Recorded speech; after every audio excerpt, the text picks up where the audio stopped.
right, let's talk closing your discovery calls.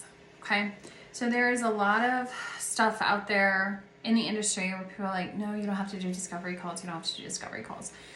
I'm going to go ahead and if you are a coach that is asking for a several $1,000 investment and do not have brand presence, you absolutely need to be doing discovery calls.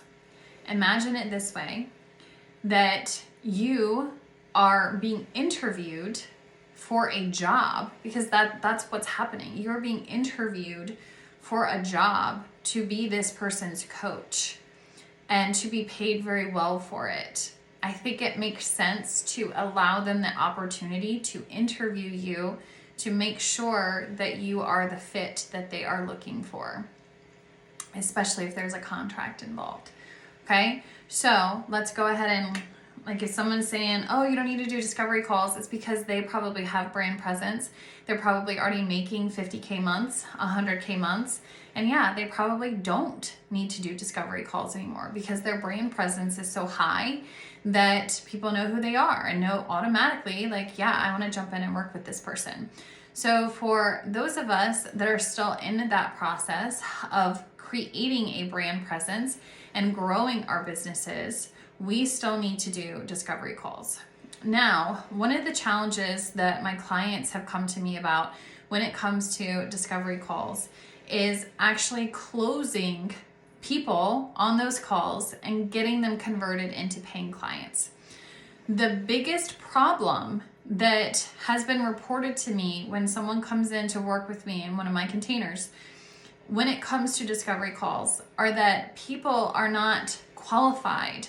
They're not pre-qualified to work with them. Okay? Have you dealt with this before? Feel free to comment, even though this isn't live. But if you have dealt with this before, you know that this is a thing, right? This is a very common thing. So I'm going to tell you a very easy, quick thing that you can do to highly increase your conversion rate on your discovery calls. Okay? Can you guess what it is? Maybe? You need to have a very well thought out intake form. So your application is essential.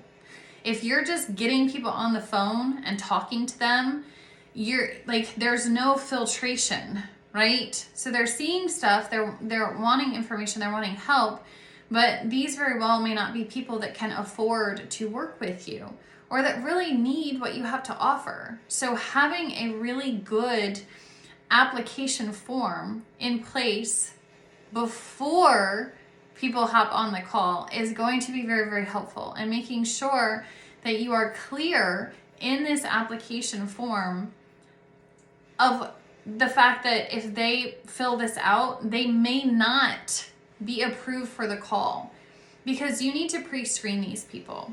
So I have a list of very specific questions that I share in my containers and with my clients that help them pre-qualify their leads before spending the time on the phone with them.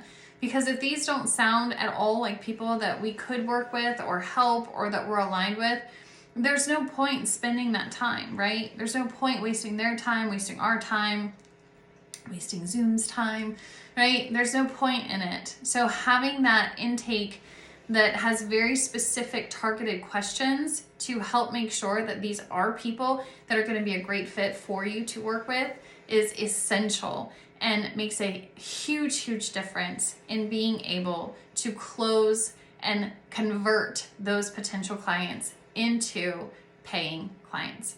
I hope that this was helpful, and I'll see you guys later.